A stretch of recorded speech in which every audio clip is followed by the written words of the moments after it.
guest has a really interesting perspective on all of this. Joining us from the Gaza Strip is Scott Anderson. Scott is the Senior Deputy Director of Operations in Gaza for the United Nations Relief and Works Agency for Palestine Refugees, UNRWA as it's known. To the extent, I want to dig into some of these issues and the numbers and all the things that we talk about all the time in a moment. But to the extent that you can, tell us what it's like there. I think, as media trying to cover this conflict, we haven't had as much access to the Gaza Strip as we might in other conflicts, in particular the southern part in Rafah. What's it like there right now? Hey, what you have is a bunch of people that are scared.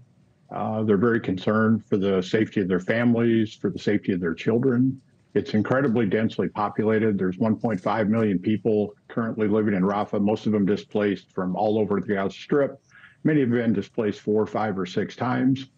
They really thought that when they got to Rafah, that would be the end of having to move. And now they're very much concerned about having to move yet again to somewhere that may not be safe and to somewhere that may not be safe for their family. The number I saw was 110,000 or something like that in terms of evacuations. And you're saying, there's well over 1 million people there. So is it a constant flow where people are getting out or to your point, are they just stuck kind of waiting and hoping for the best? Yeah, we've seen a constant flow of people moving every day. The number probably went up again today. We're probably closer to 150,000 now that have moved. But that's just a drop in the bucket. As I said, there's 1.5 million people here, more than half of whom are children.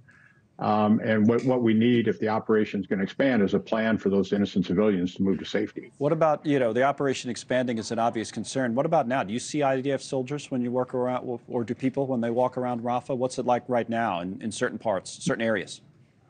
Most of the operation is contained right now to the southeast part of Rafah. Where I'm talking to you from in Tel el-Sultan is quite a bit further west. We can hear combat at night, but I don't see the soldiers. And I think for most Palestinians, if they see the soldiers, they probably think it's too close and it's time for them to evacuate.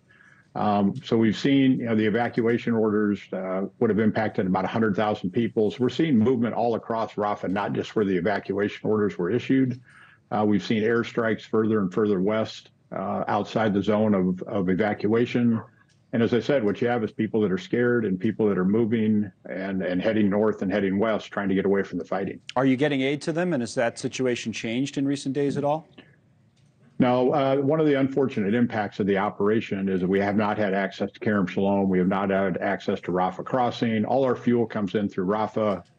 We got in 157,000 liters today, which is, positive, but it's not even what we need for one day.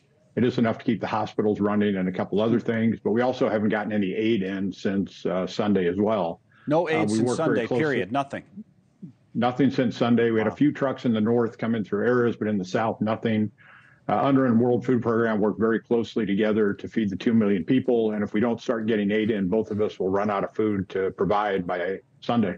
By this Sunday. So if you don't get aid by this Sunday, then what? Yeah, well, then people just don't eat.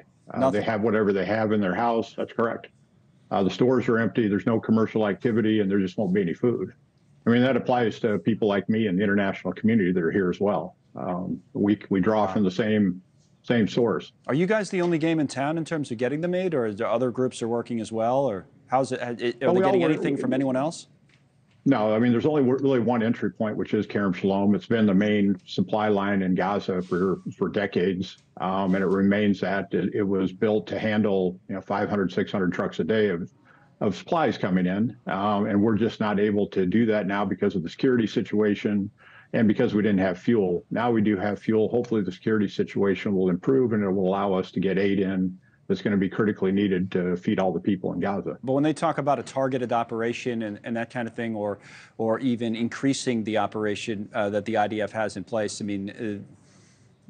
what goes through your mind? Because, it's bad enough, as you've been describing to us, as it is right now. Can only imagine what you must be thinking about what the future holds.